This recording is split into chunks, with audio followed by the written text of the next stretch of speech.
اعوذ باللہ من الشیطان الرجیم بسم اللہ الرحمن الرحیم۔ سورہ سبا کی آیت پڑھ رہا ہوں، آیت نمبر 39۔ قل ان ربی یبسط الرزق لمن یشاء من عبادہ ویقدر لہ، کہہ دیجئے کہ میرا رب اپنے بندوں میں جس کے لیے چاہے روزی کشادہ کرتا ہے اور جس کے لیے چاہے تنگ کر دیتا ہے۔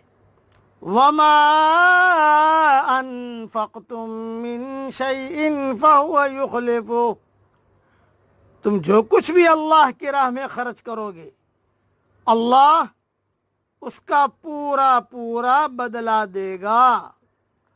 وَهُوَ خَيْرُ الرَّازِقِينَ، اور وہ سب سے بہتر روزی دینے والا ہے۔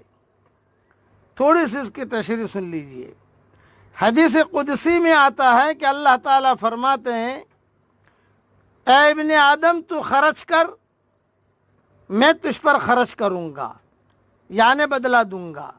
یہ حدیث صحیح بخاری شریف میں سورۃ ہود میں ہے۔ دو فرشتے ہر روز اعلان کرتے ہیں، ایک کہتا ہے اللہم آت ممسکا تلفا، یا اللہ نہ خرچ کرنے والے کے مال کو ضائع کر دے، اور دوسرا کہتا ہے اللہم آت منفقا خلفا، اے اللہ خرچ کرنے والے کو بدلہ عطا فرما۔ صحیح بخاری شریف میں یہ حدیث ہے، کتاب الزکوٰۃ، باب فَأَمَّا مَنْ أَعْطَى وَاتَّقَى۔ خلاصہ کلام یہ کہ مال کا ملنا یہ کامیابی کی نشانی نہیں ہے، مال کا نہ ملنا یہ ناکامی کی نشانی نہیں ہے، ہر حال میں اللہ کا حکم کا پورا ہونا یہ کامیابی کی نشانی ہے، اور اللہ کا حکم کا ٹوٹنا یہ ناکامی کی نشانی ہے۔ یہ بات دوسرا ہے کہ جو کچھ بھی ہم دے رہے ہیں کسی کو، یہ توفیق اللہ تعالیٰ کی طرف سے ملتی ہے۔ ہم رزاق نہیں ہیں، ہم رازق نہیں ہیں، اللہ تعالیٰ ہمیں توفیق دیتا ہے، اللہ کے مال میں سے دے رہے ہیں۔ جیسے باپ بیٹے پر اگر خرچ کرتا ہے تو وہ اللہ کا دیا ہوا دے رہا ہے، بادشاہ اگر رعیت پر خرچ کرتا ہے تو وہ اللہ کا دیا ہوا دے رہا ہے۔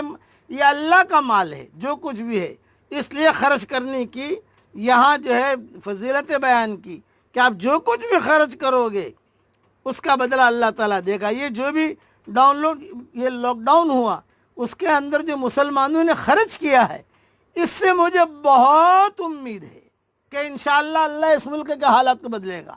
مسلمانوں نے جو غیروں پر اپنوں پر جو خرچ کیا، کھانا کھلایا، لوگوں کو پانی پلایا، بس یہ چیز یہ نیکی سے میرے دل کے اندر یہ بات ہے کہ اللہ کی ذات سے امید ہے کہ اللہ کے تعالیٰ کی طرف سے اس ملک کے لیے بہت اچھے فیصلے ہوں گے، اس لیے کہ دل کھول کے کھلایا بچوں نے، نوجوانوں نے، مردوں نے، عورتوں نے، جس کی جو صلاحیت تھی۔